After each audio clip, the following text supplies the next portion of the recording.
Hi everybody, my name is Montina. Welcome back to the channel, and this is my friend Shabazz. Previously we made the video together to talk about working in hotels. We like to continue sharing our story.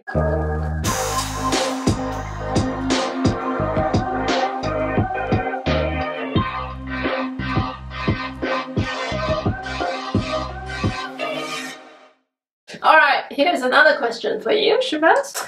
People do want to know how hard is it to get into a management level role? Interesting question that the people want to know. I would say, I know we all feel impatient at times. We all kind of want to rush into management roles and constantly be promoted and get pay rises. When your time will come, you will get recognized and moved into that role. I think it's a lot about establishing yourself and proving yourself that you're capable to be a bit independent and you look after the team and deal with situations. So right now we're very lucky because there is a labor shortage. So a lot of us are moving up a lot quicker than we'd normally expect. So I think the chances are quite favorable. But I think definitely, be a little bit patient and, prove yourself that you're capable before you actually jump into the next role. In terms of the labor shortage, do you want to just talk more about it? Absolutely. I think it's still a very complex issue, but a few factors would be around the pandemic. So that's an obvious one there. And then you've got border closures, and then you've got a lot of people did a lot of self-reflecting during all these lockdowns, and they're reevaluating their life. For example, Montina over here, who's gone out of the industry, but I think they want a little bit, maybe a bit more work-life balance, or they want to try something new. They want to develop their passions. Good time to study and upskill. Yes. Because everyone's short-staffed, so you can jump ship if you need to a little bit easier as well. For people that are in the industry already, what sort of advice do you have for them if they want to transfer into another department? With that, for example, for me in a boutique property, I get to learn a little bit of other areas because, in a small property, you are kind of a jack of all trades. A couple of sort of more formal examples, I would say, is you have performance appraisals that are happening, maybe 6 to 1 year. And generally, it's part of your personal development plan.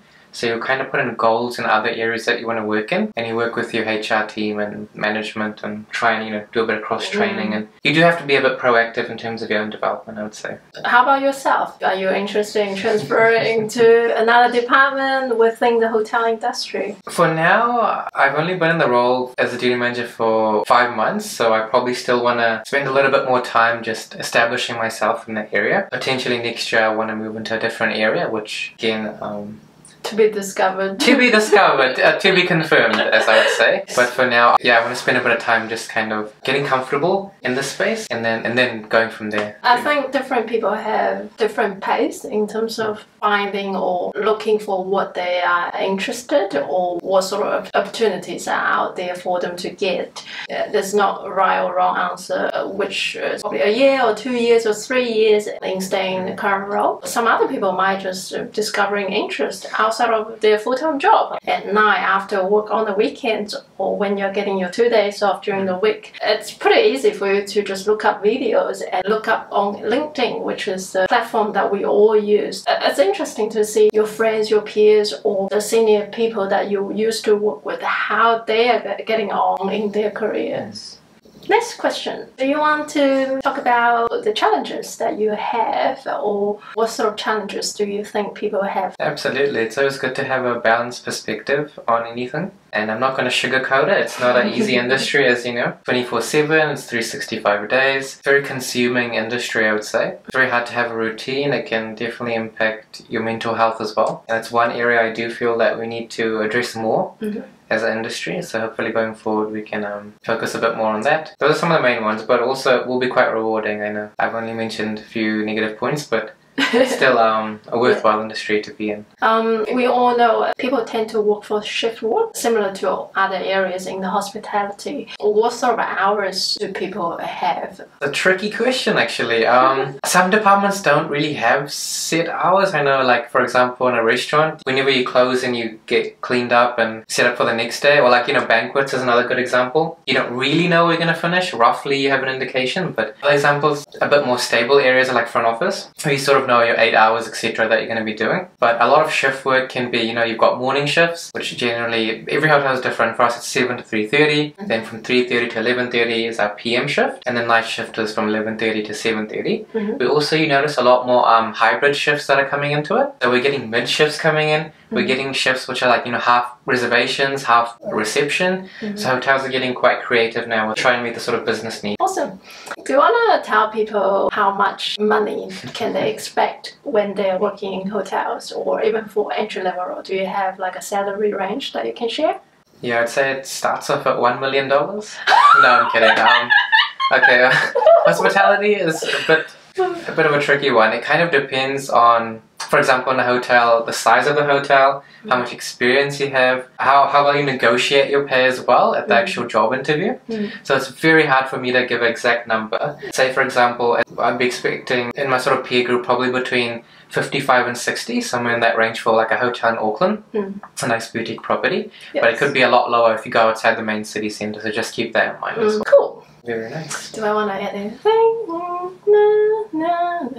I don't know, what do you make now? The next question is very interesting, and I do want to ask a lot of people about this as well. So how do you maintain a work-life balance? How much do you enjoy it? That is a good question. How do I maintain a work-life balance? I would say with hotels, generally you work on a roster system because everyone's working 24 hours. For me personally, I don't commit too far out to make plans. I'll wait a couple of days that I know there's a bit more certainty, and then I'll kind of make plans around that. But you kind of have to, if you know off days coming up, you have to kind of schedule in things that you want to get done. For me, I like to do one day where I get my chores done and be productive, and then I might have one day where I go and socialize and relax. But you do have to make the most of it, because sometimes you may not get an off day for a while if you're working continuously. It's about, I guess, taking your own accountability for work-life balance. That reminds me a lot when I was working straight after graduation. I just didn't want to say no when we are short-staffed. Since you are in an entry-level role, you kind of want to just being proactive. So when someone is calling in sick and you are getting a call on your day off, I think it's an opportunity for you to get extra money, but at the same time giving up your day off. But it's quite common. It's all based on what role you are in and how the business is in terms of managing their staff. And I hope this video can reach out to more people in management and human resource, and make a positive change in helping people to maintain a very positive lifestyle. I think it's really important regardless where you work. It comes with your initiative in work-life balance, also your workplace as well. 100%, I agree. There are things that I miss a lot. For example, the people, the experience that I have gained, the skills that I have developed by working in this area. I think it's an area that's going to help you build up different skills at once. You are able to really transfer into the area that you want to develop more for yourself. Soft skills, technical skills, or even just people skills. Being able to talk to people, communicate with people. It's important to learn this kind of skills at the early stage of your career, just to understand how business works in Auckland, in New Zealand. That is very helpful before you go overseas or try to work in a different industry. I think it's a very fair point, and obviously hospitality is a very people-based industry, so a lot of employers will value your soft skills rather than you showing up with a whole lot of technical skills. So I think just focus on that, you know, focus on your personality. Again, it's just talking to people, how you look after them, how you deal with them when they're upset. Those are things that will actually transfer into other industries as well, because you're still dealing with clients and people and human connections. Yes, totally agree. Great, I'm glad that you're enjoying your time working in hotels. And is there anything else you want to add? Yes, Montina, I want to say a big thank you for having me and facilitating this discussion about the industry. It's been a lot of fun. Montina's put a lot of work into this video, which I do appreciate. Also, I'd like to say, if you do want to know more, feel free to add either of us on LinkedIn, and we're happy to answer any questions. And thank you so much for making this video with me. What's Your Profession is a video series that I wanted to create for a long time. And I aim to expand my network by doing this, but also it's more about networking with the people that I have worked with and to share their stories with people that might be interested in entering or getting their foot into the door. If you have watched this video to the end, thank you so much for your support, and I hope it has been helpful. Please like the video And subscribe. and comment below if you have any other questions. Thank you for watching. Thank you. Bye. Bye. Perfect. That was actually perfect. There was no issue. I just nailed it. There we go. Project completed. Okay, that's me to ask a question. I just want to have the question. Okay, so what do you that take longer than the whole video. Nervously drinking water. Oh. Oh, sorry. I keep kidding. I was focused on the like and subscribe. I was like, say like and subscribe.